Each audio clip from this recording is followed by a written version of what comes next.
আউযুবিল্লাহি বিসমিল্লাহির রহমানির রহিম।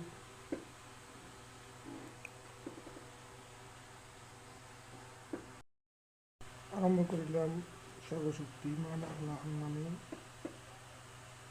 যিনি তামাম দুনিয়ার মালিক, মহাশক্তিমান আল্লাহ।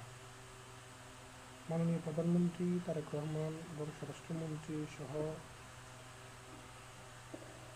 মন্ত্রী মহোদয়গণ মাদকের বিরুদ্ধে সোচ্চার এবং কঠিন ভূমিকা থাকলেও লক্ষ্মীপুরের মাদকের বিরুদ্ধে তেমন কোনো সাহসী ও চিরুনি অভিযান লক্ষ্য করা যায় না।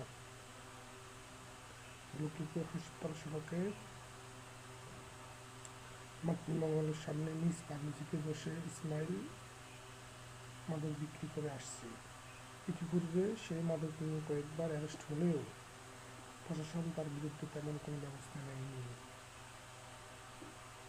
তার বিরুদ্ধে সংবাদ প্রকাশ করায় সেই সদর হাসপাতালের সামনে গেটের সামনে একজন সাংবাদিককে প্রকাশ্যে দিবালোকে লাঞ্ছিত করে। প্রশাসনকে আমি বলবো, লক্ষ্মীপুর জেলা পুলিশ সুপার মহোদয় এবং লক্ষ্মীপুর সদর থানা পুলিশ মহোদয়, আপনারা যদি ধরনের ইসমাইল বাহুদেরকে প্রতিহত না করতে পারেন, তাহলে মানুষ যদি আইন হাতে তুলে নেয়, তাহলে